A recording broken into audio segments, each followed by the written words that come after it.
on the set. Was last year the last season or? Yeah, last year was Oh, the last show aired in December, the last show ever. But we actually wow. finished shooting it in July of last year. Okay. Oh So it yeah. was Wow. weird because we were finished, but yet, it was still like half a season was airing. So that felt really weird. We had already closed all the offices and everything. But most of kind of Wow. the, parties and stuff were sort of people coming together and we hadn't seen each other in a few months to do the final, goodbye. But How yeah, many, wow. How many seasons did you have? It was 15 or 14. 14. Well, it Wow. was Yeah. technically Wow. 15, Brandon, you're right. But I mean, they called it 14, but it was really 14 and a half, I guess. And Joe, you probably were just a teenager When it or started. when it started, Yeah. when your mom Even younger. started. Yeah, yeah, yeah, yeah. So you grew up on the For sure. set. You Oh grew up with yeah, the no, I show. I visited a You were lot. were you in college? He was That's in when I did my college. first Yeah, yeah, episode, yeah, but I think she's saying yeah. when Yeah, like yeah. I Oh was yeah, younger, like I totally. went to the Yeah, set like to see you. totally. Yes. That is Two amazing. questions to ask you, Joe. One, where you went to college? Okay. I went to Marist College. Okay, nice. What'd you Yeah, say? actually it's university now. So when I went to Marist, it was Marist College, but I think this year or was it Yeah. last year they made it Marist University. Okay, well, congratulations on that. And then the other question I had too, Siobhan, where'd you go to college as well? If you don't mind me. So I went to New York Institute of Technology, which was really a technical college that I know. And it's funny, I don't even think they have a film department anymore, but Yeah. it was like very technical. So it was all film, TV, radio, that kind of, hands-on. Holy smokes. Okay. And then where I wanted to go from there was this. So I was watching Blue Bloods, and then Joe, when I was putting together that little reel that I had for you today, with you Yeah, guys' that's introduction, awesome. I started realizing is Blue Bloods based off of you guys' family? It's not. It's Okay. actually a totally fictional family. Oh Yeah. wow. Okay. Because I was like, There because I are know lots of there's lots of though cop families in the NYPD. In fact, I just went to they had like an International Women's Day, and Abigail Hawke, who played Baker, was Okay. the speaker, and she asked me to go, so I went, and we met so many. Like there was this one family that literally the mom, her two daughters, and her granddaughter were all cops. Holy smokes. Yeah, yeah. I don't know if they were from the Bronx, maybe, but yeah, it was very interesting. Okay. No. What was so amazing when Brandon told me he was going to be on Blue Bloods, I went to church and I told my pastor, I said, Brandon is going to be on Blue Bloods. She said, that's her favorite show. Man, Wow. everyone loves that. I love Blue. Everyone loves Blue Bloods. Do you think they will come back with something? Do you think you'll write something like a spin-off of People that love that show. I hear about Well, it. People yeah, love it. there is a spin-off that Donnie Wahlberg is doing, but yeah, I'm not involved in that one. But I am working on another pilot, but it's not a Blue Blood spin-off. But I'm Okay. writing something right now. Yeah. Well, good. That's what we like to hear. Hey, we know you're gonna be successful. We have a lot of the. Well, one, people want Blue Bloods back. I'm gonna say I want it back too I myself. know, me too. Yeah. That's why I'm so glad. Whoops. One of the reasons I'm glad you came on was because I'm having everybody I've worked with. I've been very blessed in my career, and just like you have, because we have so many mutual people connected, that I'm having them all on because a lot of us are out of work. So I figured if we bring enough of a network back in, we have the whole entire infrastructure already. I know. I feel bad about that because I keep in touch with a lot of the crew because you're working with the same people for 14 years, and they were really, really a great bunch, as you know. And Yeah. I feel terrible that so many people are out of work because in New York now there's not as much production as there used to be. So Yeah. so I'm writing as fast as I can.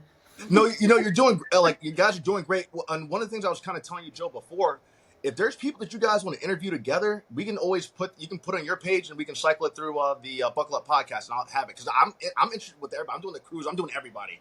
Oh, cool. That's awesome. So like I know that you have those personal relationships with them, so you guys could totally record that kind of stuff and get it back to me, and I can post it on the podcast. Yeah. Tell If us you what guys- you're up to. yeah. I've been very blessed. So the Lord's blessed me. I just recently worked with Tyler Perry again. Oh, cool. On Beauty in Black. But when I went to go shoot FBI in New York, it was in the Blue Bloods off. It was in the whole entire Blue Blood stages. Oh, right. Yeah.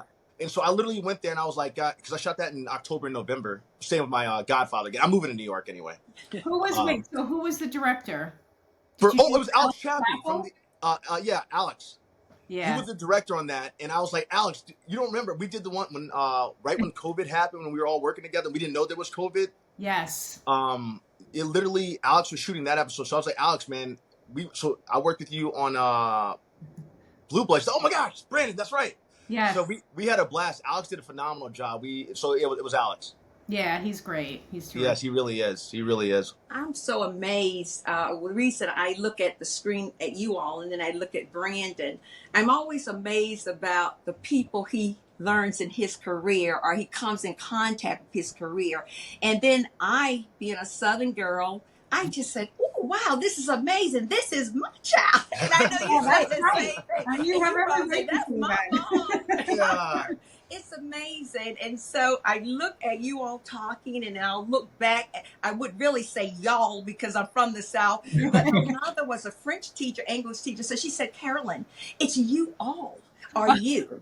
And so she would always say that. So I hear her in my head. She's gone on to be with the Lord. She's in heaven. So anyway, so I want to say y'all so badly, but I actually love it. When we just came back from South Carolina, my husband and I was like, wow, everyone really does say y'all. I'm like, wow, it's kind of fun. Yeah, it's like I've changed it over a couple of years, but y'all is so much quicker to say sometimes. It's true.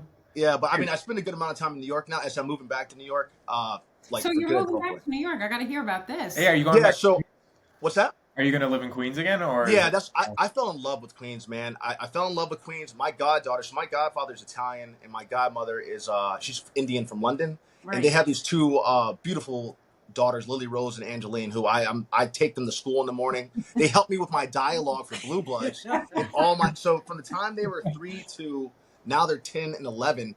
They've helped me run all my dialogue that I've done. We literally do the dialogue in the house, and so I want to be able to be closer to them and be able to like help them out when they go to high school and be able to just. I really enjoy walking into school every morning. I literally get back if I'm out at nighttime. I make sure that I'm home by 7 o'clock in the morning so I can walk them to school. Oh, that's great. The one thing about New York, are you all from there? Yeah, we Yes. actually live in Queens. Yeah. Oh, nice. Okay. Brandon becomes a different person. The minute we I light fly up. into New York and we are walking the streets, he turns into someone. I said, look at him. He's exploding in here. He's just enjoying all about it. So I'm so happy for him to move from California to New York.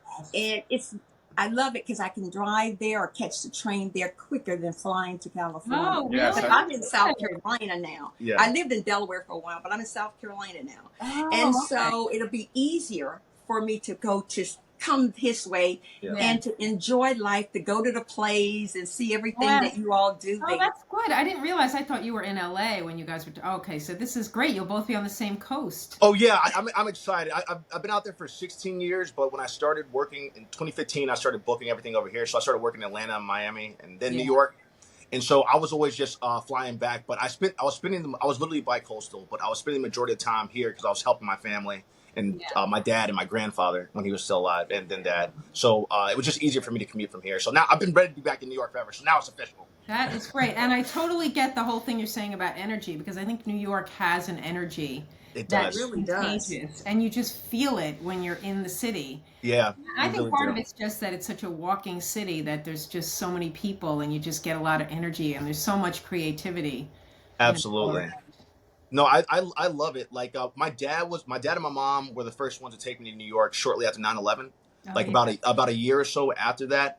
And I walked the streets. Well, mom came for a little bit, but then I walked the streets with my dad. And my dad loved New York just as much as I love New York. Yeah. That's why, like, when you brought me back, and Joe, I appreciate you all, Siobhan, you talking to me, and then Joe, you telling her that about my dad passing. But when I was there, the reason I was so emotional, because I remember just walking those streets with my dad that day. And so, like, that was, like, impacted me to, like, the greatest. I, like, walked some of the same streets as him. So that's why I have so much love for you all.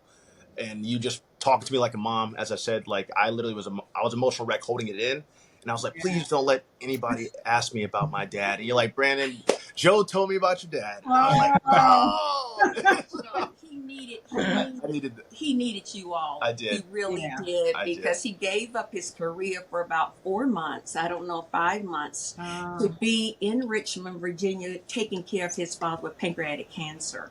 And that was really something. That was a sacrifice. So at the time, the Lord made it so that you were right in his life to be that positive thing that he needed after going through so many things. No, I feel like that too. I feel like, and I think I might have said that to you then, You but did. that your dad was the one that, he didn't want him to give up. So he made Yeah. sure he got that role. Oh yeah, Made sure absolutely. we were working together. Yeah. And I do think that'll happen your whole life. And I know what you're saying about New York, because my parents immigrated to New York City. So they Okay, were from where?